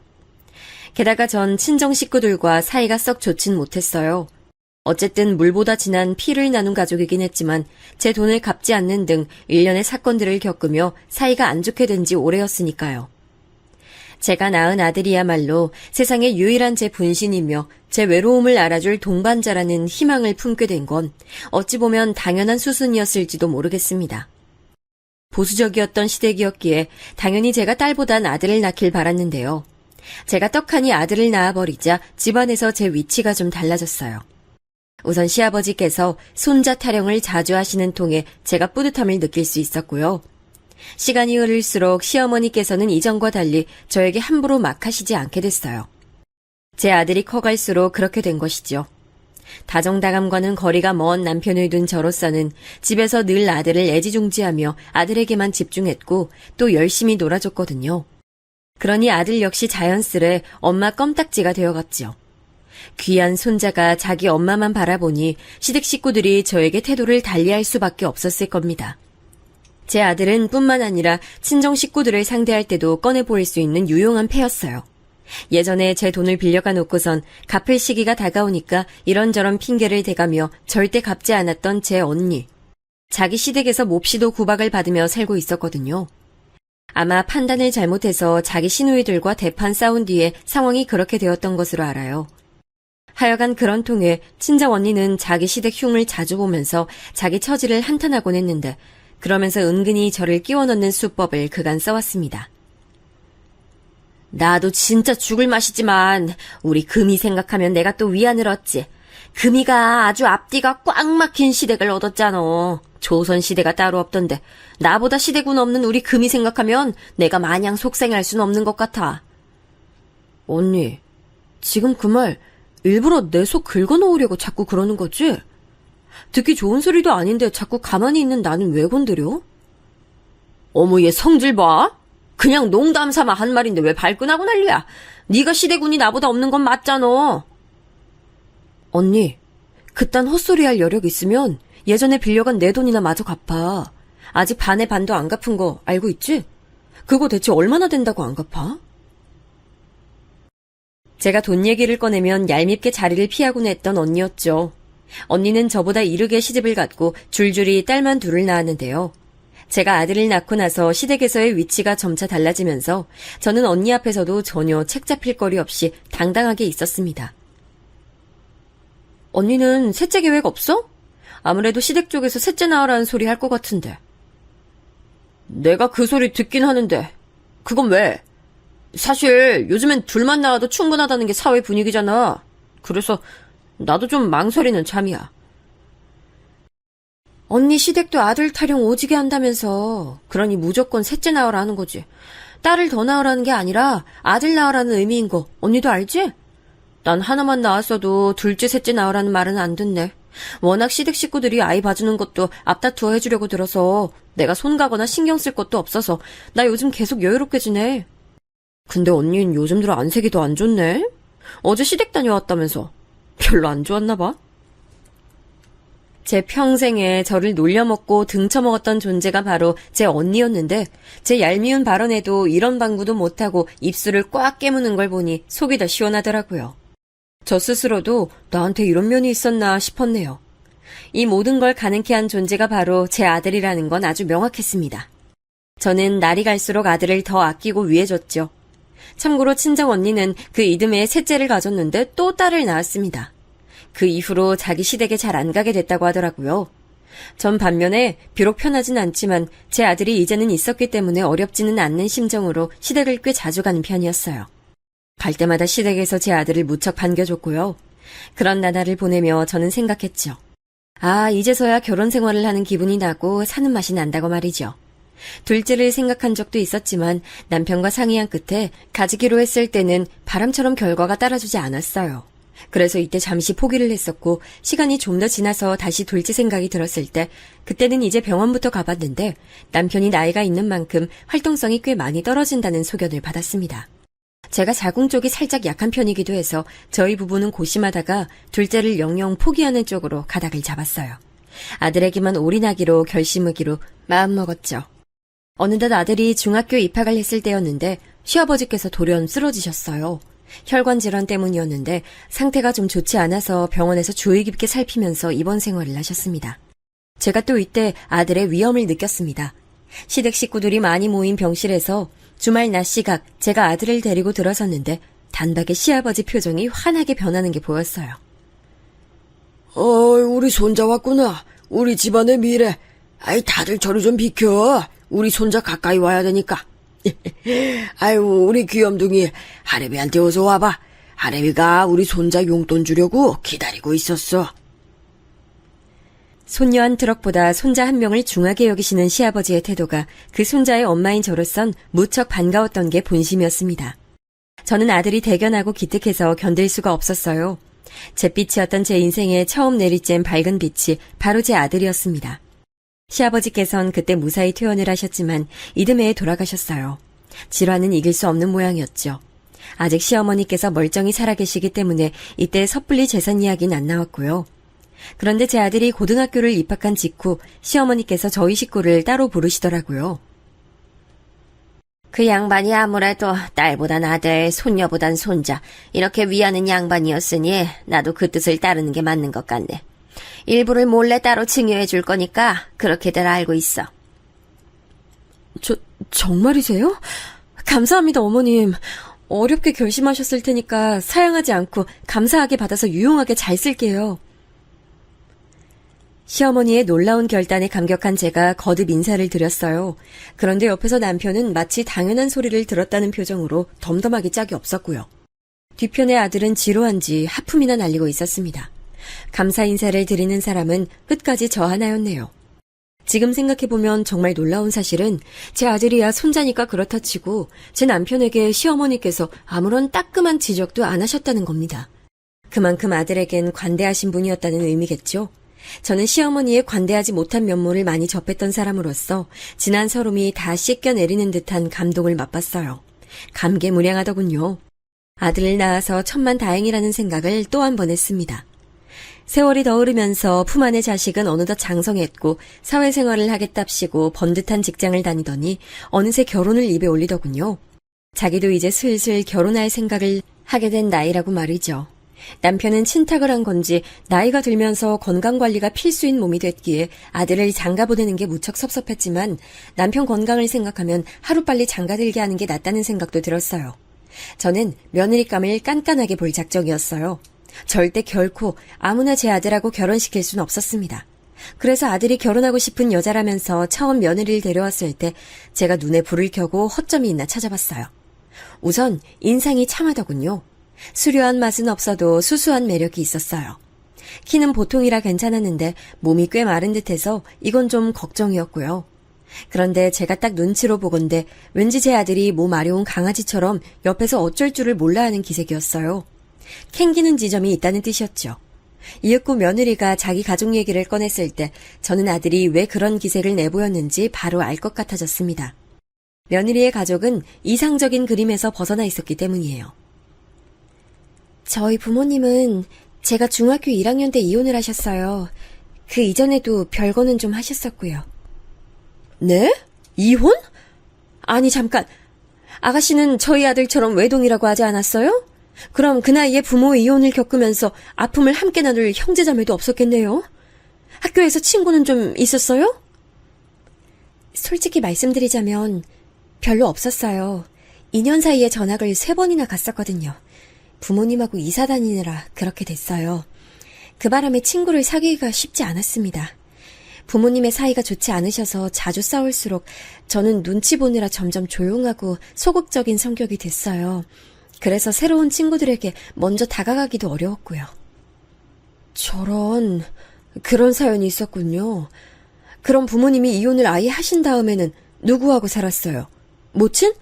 아니면 혹시 부친? 두 분 다 아니에요. 저는 큰고모 댁에 가서 지냈고요. 고등학교 졸업한 이후엔 이모부의 도움을 받으며 지냈어요. 부모님은 각자 재혼을 하셔서 두 분 다 절 맡으시길 어려워하셨어요. 세상에. 아유, 무슨 이런 경우가 다 있어요? 외롭고 힘들었겠네. 진짜로 의지가 되는 곳이 없었을 테죠? 나도 똑같은 상황을 겪어보진 않았지만 그게 뭔진 알아요. 의지할 곳 없고 진짜 내 편이 없는 것 같아서 방황하는 그 심정. 맞아요. 제가 딱 그랬어요. 그래서 저는 제가 늘 뿌리 없는 나무처럼 느껴졌어요. 그러다가 오빠와 연애를 하게 되면서 마음의 안정을 찾게 됐고 결혼까지 꿈꾸는 단계로 왔네요. 너무 부족한 면이 많은 저라는 걸 알고 있어서 부끄럽고 죄송합니다. 고개를 푹 숙이는 그때 며느리의 정수리만큼 그 순간 세상에서 측은해 보이는 건 없었어요. 솔직히 말해서 전 며느리가 마음에 들지 않았어요. 안타깝고 안쓰럽고 그건 분명히 저도 공감했어요. 그러나 왜 하필 이런 사람이 내 아들의 배우자가 되어야 하는가, 이런 것에 대한 불만이었죠. 멀쩡한 사람이어도 탐탁지 않을 판국이었는데 가정 배경에 결함이 있는 사람이라니. 게다가 금전 상황도 역시나 여유롭지 못했고요. 하지만 아들이 저를 너무 애처로운 눈으로 바라보고 있었기에 그걸 실망시킬 수가 없었어요. 또한 며느리가 자기를 뿌리 없는 나무라고 칭한 것이 제 심금을 울려서 여운을 만들어냈습니다. 결국 못 이기는 척 허락을 해주고 말았네요. 그때로부터 딱 8개월이 지난 날짜에 결혼식을 올렸어요. 신혼집은 아들이 출퇴근하기 좋으며 제가 종종 들여다보기 좋은 위치에다가 얻어줬고요. 과연 둘이 잘 살지 그저 소꿉놀이처럼 하고 사는 건 아닌지 걱정됐는데 이때 시어머니께서 건강이 확 악화되셨습니다. 이제 가실 때가 되어서 그러신 거였고 별 수 없이 제가 또 곁을 종종 지켜드렸죠. 시어머니를 보고 있자면 옛날 그때 생각이 나서 울컥하며 화가 올라오기도 했고 손자 사랑이 지극하신 분이셨으니 그 점에 감사하다는 생각이 들기도 해서 참으로 애증이 피어올랐습니다. 시어머니께선 예상보다 일찍 돌아가셨어요. 그래도 몇 달은 더 살다 가시겠거니 싶었는데 그때로부터 단 2주 만에 새벽에 돌연 숨을 거두셨습니다. 만감이 교차하더라고요. 이때 아들이 저에게 뜻밖의 위로를 건네었어요. 엄마, 옛날에 할머니 눈치 보면서 사시느라 힘들었지? 나 엄마가 왜 그렇게 어렸을 때 내 칭찬 많이 해주셨는지 다 알고 있어. 내가 잘한 게 없어도 자꾸 할머니만 보고 오면 나를 칭찬해 주시니까 이유가 궁금했는데 크면서 자연스럽게 알게 되더라. 엄마, 고생 많았어요. 우리 아들 그런 말들 알 줄 알아? 그때나 지금이나 어쩜 이렇게 존재만으로도 칭찬받아 마땅할까? 그런데 아들, 왜 이렇게 살이 빠졌어? 혹시 잘 못 챙겨 먹어 그래? 아, 내가 워낙 요리에 재능이 없잖아. 엄마가 하도 요리를 잘하니까 내가 할 일도 없었고. 그런데 세연이도 요리를 별로 못하더라고. 그렇다고 몸에 안 좋은 음식을 자꾸 시켜 먹긴 싫어서 이것저것 간단히만 만들어 먹다 보니까 자연스럽게 살이 좀 빠지나 봐. 겉으론 동조를 해줬지만 제 머릿속이 얼마나 그때 복잡하게 돌아가고 있었는지 모릅니다. 제 아들의 살이 이렇게 쭉 내린 걸 보니까 속에서 열불이 서서히 끓어올랐어요. 마침 계약직으로 근무하고 있던 며느리가 계약이 종료돼서 당분간은 집에서 쉬게 됐다는 것을 알게 됐고 저는 이때다 싶어서 행동 개시에 들어갔습니다. 각종 조미료와 식재료를 챙겨서 아들 며느리 집으로 쳐들어간 것이었죠. 처음에 벨을 눌렀는데 아무 반응이 안쪽에서 없길래 그냥 도어락 비밀번호를 제가 치고 들어갔어요. 그랬다가 현관 쪽에서 걸어 나오고 있던 며느리와 딱 마주쳤습니다. 씻고 막 나온 모양인지 며느리는 젖은 머리카락에 수건을 두르고 있었어요. 아, 네가 씻느라고 벨 울리는 소리도 못 들었구나. 난 또 집에 있으면서도 일부러 없는 척하는 건가 했네. 네? 제가 그럴 리가 없잖아요. 하필 욕실에 있어서 빨리 못 나와본 것뿐이에요. 너도 참 왜 그렇게 놀라고 그래? 그냥 농담한 거 가지고. 내가 문 열고 들어왔으니까 됐어. 이것 좀 부엌에 같이 옮기자. 두고두고 유용하게 쓸만한 것들로 엄선해서 가져왔으니까 오늘 싹 소분해 놓으면 앞으로 때마다 잘 쓰기만 하면 돼. 대파, 양파, 마늘, 고춧가루. 아, 정말 요리에 꼭 들어가는 것들만 가져오셨네요. 저기 그런데요, 어머님. 저희 집 현관 비밀번호는 어떻게 알고 들어오셨어요? 어떻게 알았겠니? 네가 안 알려줬으면 다른 방법이 하나밖에 더 있겠어? 우리 아들이지. 네가 이제 당분간 집에 있을 테니까 같이 시간 보내면서 요리 연습도 하고 사이좋게 지내라면서 우리 아들이 엄청 기쁘게 말하더라. 제가 일부러 활력을 담아 말을 해줬건만 며느리는 조용하게 배시시 웃을 따름이었어요. 원래 성향이 차분하겠거니 싶어서 그런 건 그냥 뒀네요. 같이 식재료를 잘게 썰어서 소분한 뒤 냉동실에 보관하는 작업을 하는 와중에도 저만 이러쿵저러쿵 떠들었을 뿐 며느리는 조용했어요. 경청은 하는 것인지 제가 지시를 하면 곧잘 따르더라고요. 그리고 제가 요리도 한번 시켜봤죠. 지금 아무거나 해보라고요? 제가 오빠한테 식사를 해줄 수 있는 요리로 아무거나요? 그래. 그게 뭐 어렵다고 자꾸 반문을 하니? 아무거나 뚝딱 하나 만들 수 있는 걸로 해봐. 내가 그러면 딱 보고 먹어보고 어떤 수준인지 판명해 줄 테니까. 며느리는 난감해했지만 이내 휴대폰을 보면서 무언가를 만들기 시작했어요. 저는 그동안 부엌 선반 정리를 했고요. 신혼집인데도 그 사이에 뭔가 식기들의 정리가 고르지 못하게 된 것에 제가 탄식을 하며 싹 새로 정리를 했는데 그게 민망했는지 며느리가 어색하게 웃더라고요. 이윽고 며느리가 만들어낸 요리를 봤는데 웬 참치 통조림으로 고추장과 쌈장 등이 혼합된 특이한 양념장을 만들었더라고요. 얘 세연아, 너 이게 뭐니? 요리를 아무거나 하나 만들어 보라니까는 웬 양념장이야? 아, 이게 요새 엄청 유행하고 있는 양념장인데요. 그 어떤 쌈에 싸 먹어도 맛있어서 밥도둑이에요. 물론 그냥 밥하고만 비벼 먹어도 맛있고요. 유행? 어디서 유행하는데? 네가 핸드폰으로 찾아본 인터넷에서? 이거랑 먹으려면 어찌됐든 밥도 필요하고 쌈도 필요하고 뭐라도 필요할 텐데 딸랑 이것만 수십 분 들여서 만들었다는 게 놀랍네. 그치만 유행처럼 널리 번지고 있는 양념장인데 다른 반찬이 딱히 없어도 돼서 저는 이걸로만 몇 끼를 연달아 먹어도 된다고 생각해요. 며느리가 풀이 죽어서 웅얼거리는 소리를 듣고 제가 기함을 했네요. 이까짓 걸로 몇 끼를 연달아 먹는다니 어디 교도소 급식이라도 그것보단 나을 것 같았네요. 며느리가 혼자 먹는 거라면 몇 끼를 먹든 몇백 끼를 먹든 둘 수 있었지만 제 아들이 먹을 거였기 때문에 결코 좌시할 수 없었습니다. 결국 저는 파를 걷어붙이고 나물 데쳐서 무치는 법, 기본 냉장고에 있는 재료들도 부침개에 부치는 법, 남은 재료 보관하는 법 등을 열심히 알려줬어요. 며느리는 휴대폰에 메모를 해가면서 부지런히 배웠고요. 비록 알려주느라 힘이 들긴 했어도 며느리가 잘 배우는 걸 보니까 뿌듯하더라고요. 저는 딸이 없었기 때문에 만약에 딸이 있었다면 이랬을까 싶은 생각도 들었습니다. 그리고 며칠 뒤 제가 외출을 나갔다가 동선이 그쪽하고 맞아서 아들 며느리 집에 들러봤어요. 배를 2번 누르고 나서 도어락을 제가 비밀번호 치고 들어갈까 말까 고민하고 있는 사이 문이 열렸습니다. 며느리가 부시시한 모습으로 저를 맞아줬죠. 세상에나 마상에나, 너 설마 지금까지 잔 거야? 지금 시간이 몇 시인데 해가 중천 뜬 지도 오래야. 이렇게 늦게까지 자다니 너 어제 몇 시에 잤길래 이러니?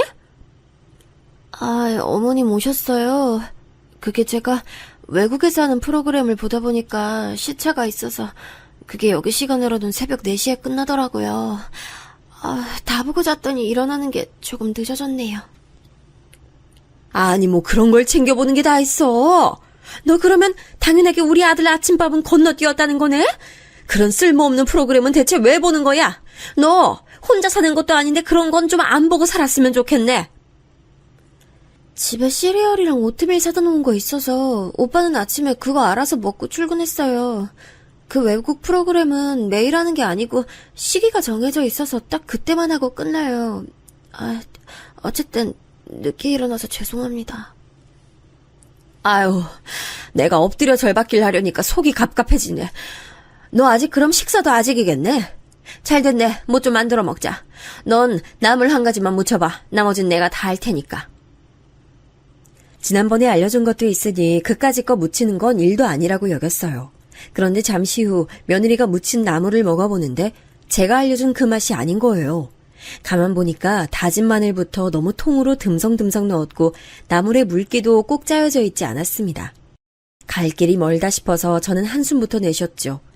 만약 며느리 같은 인물이 세상 떠난 제 시어머니 같은 인물을 만났다면 그야말로 작살났을 거라는 생각이 들더라고요. 저는 연신 고개를 절레절레 흔들면서 제가 모든 요리를 다 했습니다. 밥을 먹으면서도 저는 며느리에게 부엌 살림에 대해 전반적인 설명을 해줬고요. 며느리가 주의 깊게 들어줘서 고마웠네요. 며칠 뒤 저희 부부가 아들과 며느리에게 돼지갈비를 쏘기로 한 날이었어요. 식당에 같이 둘러앉아서 이런저런 대화를 하며 고기를 굽는데 며느리가 먼저 제 눈치를 살피면서 자기가 너무 부족한 것 같다는 말을 꺼내더군요. 에이, 너무 그렇게 소심해지지 마. 세연아, 우리 엄마 요리 솜씨는 내가 보기에 전국 8도급이야. 동네 단위로는 우리 엄마하고 아예 상대가 안 돼. 이런 수준인데 네가 우리 엄마의 요리 솜씨를 못 따라가는 게 당연하지. 그러니까 따라갈 욕심 부리지 말고 차근히 배울 생각만 해. 역시 어머니가 너무 뛰어나신 거지. 어쩐지 내가 따라가기가 어렵더라. 어머님, 저는 손끝이 원체 야무지지가 못해서요. 요리 솜씨를 따라잡는 건 지금은 힘들 것 같고 메뉴 하나씩 정도로만 배워 나갈게요. 아들이 싱글벙글 웃으면서 말하는데 며느리는 상당히 멋쩍다는 표정을 지으면서 말을 받았어요. 며느리 표정이 어두운 게 마음에 걸렸지만 저는 제 아들이 다정하고 사려 깊다는 것에 초점을 맞추기로 했습니다. 제 길을 살려주는 존재는 역시 아들이 최고였어요. 저는 그 이후로 몇 번 더 아들 며느리 집에 방문했다가 그때마다 며느리의 요리 실력에 갸우뚱하게 됐고 아예 그냥 제가 반찬을 직접 만들어서 가져다 주는 것으로 노선을 틀게 됐어요. 요리에 통달하는 건 나중 일이고 지금은 생긴 반찬을 적극적으로 잘 활용하면서 지내기만 해도 괜찮을 것 같더라고요. 그렇게 생각한 저는 매번 3가지에서 많으면 5가지 종류의 반찬을 만들어 아들 며느리 집에 찾아갔어요. 가짓수는 여러 개로 유지하되 양은 적게 만들어서 최대한 신선한 상태일 때 다 먹을 수 있도록 했죠. 집밥을 워낙 좋아하는 아들은 출근 전 아침과 출근 후 저녁에 제가 만든 반찬으로 밥을 먹으며 만족해했습니다. 일주일에 2번 내지 3번을 꼬박 방문했었네요. 어떤 날에는 간 김에 냉장고 청소도 제가 싹 해줬어요. 이런 꾸준 일을 제가 해줘야 며느리가 편해지고 또 제가 하는 걸 보면서 자기도 배울 거라고 생각했죠. 어머나 세상에 이거 막장통 봐봐라. 응? 가장자리에 곰팡이 피기 시작한 거 보여? 그러네요. 막장에 벌써 곰팡이가 필 줄이야. 전혀 예상 못했어요. 모르고 먹을 뻔했네요. 어머님 감사해요. 제가 곰팡이가 보이는 막장을 발견했는데 며느리가 대뜸 그 통을 제 손에서 빼앗아 들더니 싱크대 쪽으로 가버렸어요. 저는 설마 싶어서 그쪽을 확인했다가 깜짝 놀랐죠. 얘, 너 지금 설마 그거 다 버리는 거야? 가장자리에 살짝 그런 거라서 싹 걷어내고 먹으면 되는 걸 그 아까운 걸 다 버려? 아유, 넌 살림을 아직도 조금도 할 줄을 모르는구나. 해도 너무하지 정말. 걷어내고 먹을 수 있는 거예요? 그렇게는 생각을 미처 못했어요. 죄송합니다. 배우거나 본 적이 없어서 상상도 못했네요. 으이그, 네가 보고 배울 만한 환경이 없었으니 그건 어쩔 수가 없었겠네. 아유, 이래서 부모가 제때 자식 교육을 시키는 게 중요한데 가정 환경이 불안정하면 어떤 식으로든 이렇게 티가 나게 돼 있어. 저는 아까운 막장을 떠올리며 혀를 끌끌 찰 수밖에 없었어요. 하나부터 10까지 답답한 점 투성이인 며느리였지만 시간이 지나면 언젠간 달라지고 발전하겠지 하는 희망을 품기로 했습니다. 며느리가 살림꾼의 면모를 갖추게 되고 아들과 사이좋게 잘 지내고 그 사이에서 떡두꺼비 같은 자식만 낳는다면 전 더 이상 바랄 게 없을 것 같았죠.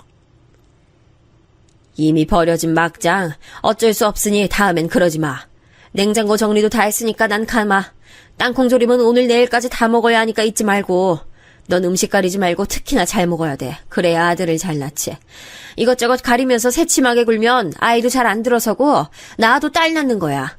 이게 낭설인 것 같지만 내가 보기엔 영 근거 없는 건 아닌 것 같으니까 지키면서 살면 나쁠 거 없잖아. 안 그래? 아들을 낳은 입장으로서 제가 유쾌하게 웃어젖혔는데 며느리는 작게 미소 짓는 것으로 화답을 마무리하더군요. 부디 숫기 없는 이 며느리가 제 아들하고 둘이 있을 때만은 과감하기만을 바랐네요. 속으로 한숨을 쉬며 집을 나섰던 저는 며칠이 지나고 다시 반찬을 만들어서 찾아갔어요. 아들이 이틀 전에 저에게 소고기 장조림을 먹고 싶다고 문자를 보내놔서 그걸 만든 참이었죠. 일단 벨부터 눌렀는데 응답이 없더군요. 그래서 도어락 비밀번호를 치고 들어갔어요. 그러자 안방에서 며느리가 부스스하게 나오더라고요. 또 이 시간까지 잔 거냐고 잔소리하고 싶은 욕구가 턱끝까지 차올랐는데 제가 간신히 눌렀습니다. 식탁 위에 가져온 반찬부터 내려놓고 말했죠. 일단 이거 싹 다 정리해서 냉장고에 넣어놔. 새로 산 락앤락 통들 있지? 선반에서 그거 꺼내다가 양 맞춰서 나눠 담고 예쁘게 정리 시작해. 정리요? 예쁜 정리요? 진짜 귀찮아 미치겠네. 그 애미에 그 아들인지 둘 다 사람 돌아버리게 만드는 재주들이 있네. 뭐라고? 너 방금 뭐라 그랬니? 내가 잘못 들었나? 얘 잠깐만. 너 그거 어디로 가지고 가는 거야? 정리해서 넣으라니까 그거 왜 다 쓰레기통에 냅다 버려? 야! 너 미쳤어? 잠이 덜 깼어? 상상도 못한 일이 벌어졌습니다. 갑자기 며느리가 믿기 힘든 내용을 중얼대며 다가오더니 제가 가져온 반찬들을 쓰레기통에 휙 버려버린 겁니다. 너무 어이가 없고 화가 나서 그 순간 제 머리가 핑 돌더군요. 눈에 힘이 들어가서 며느리를 쳐다봤는데 제가 움찔하고 말았어요. 저와 달리 며느리는 너무나도 평온한 기색이었고 무표정하게 저를 바라보면서 한마디 하더군요. 이딴 거 해달라고 바란 적도 없어요. 귀찮아 죽겠으니까 그냥 가세요. 가시라고요. 너 갑자기 왜 이러니?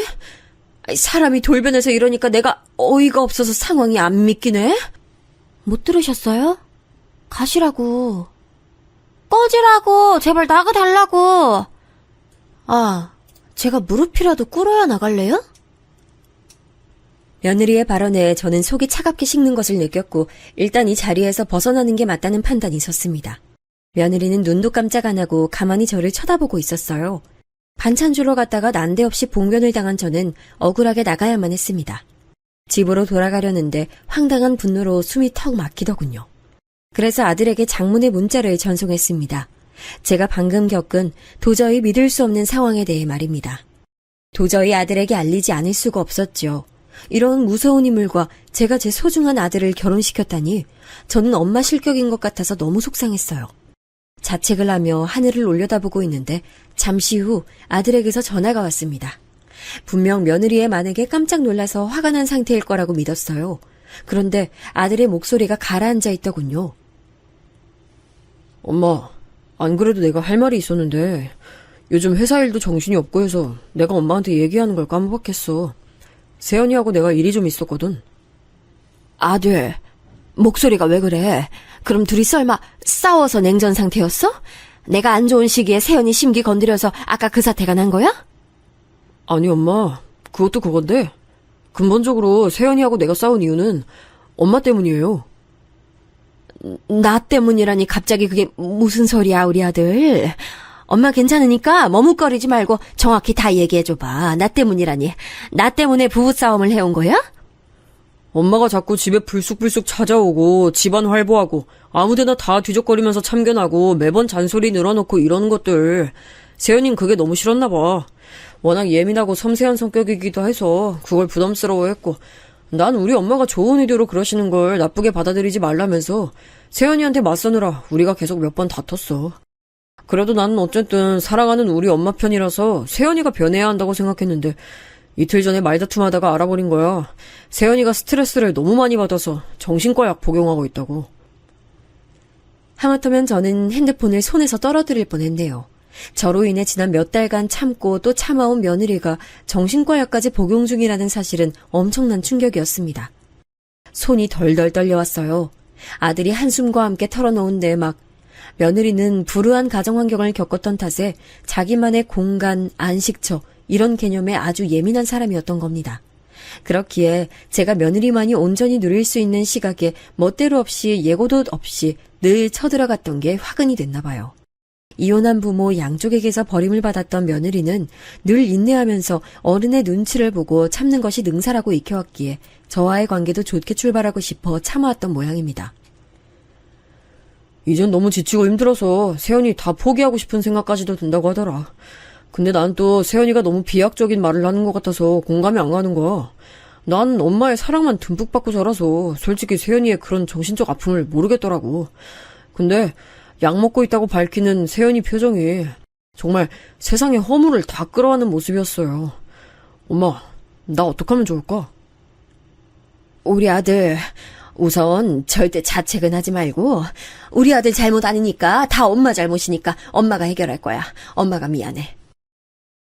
저는 속사포처럼 아들에게 대답한 후 도망치듯 전화를 빨리 끊었어요. 아들의 전화를 제가 먼저 끊은 것은 이때가 처음이었습니다. 그리고 아파트 놀이터 구석에 주저앉아 가슴을 치며 오열했습니다. 이날 이때까지 인생을 살아온 저라는 존재가 결국 이 정도밖에 안 됐다는 것. 저도 결혼하고 나서 시어머니 때문에 정말 하루에 10번도 더 죽고 싶을 때가 많았고 남편 또한 그때 도움 하나 안 되는 존재였기에 정신을 놓아버릴 것만 같았는데 그 과정을 지나왔던 제가 며느리에게 똑같이 괴물 같은 시어머니가 되어버렸다는 것. 사이 좋지 않은 친정 식구들을 둔 탓에 피를 나눈 가족에 대한 묘한 갈망과 갈증을 가지고 있는 제가 온전한 가정의 울타리 없이 부유하며 살아온 며느리의 아픔을 조금 더 들여다보지 못했다는 것. 마지막으로 제가 제 목숨보다 귀하게 여기는 아들의 결혼 생활에 제가 오점을 남기고 말았다는 것. 이 모든 것들이 제 안을 소용돌이치면서 절 울부짖게 했어요. 왜 저는 이다지도 단편밖에 못 보고 사는 인간인 것인지 스스로가 너무 옹졸하게 느껴졌습니다. 이 서글픈 죄책감을 어떻게 해야 현명하게 털어낼 수 있을지 모르겠어요. 며느리와 허심탄회한 대화를 나누어 보고 최대한 며느리가 원하는 쪽으로 제가 맞춰줄까 싶은데 이것 또한 저의 오판일까봐 겁이 납니다. 이 상황에서 제가 어찌해야 가장 현명한 길을 걸어갈 수 있을까요?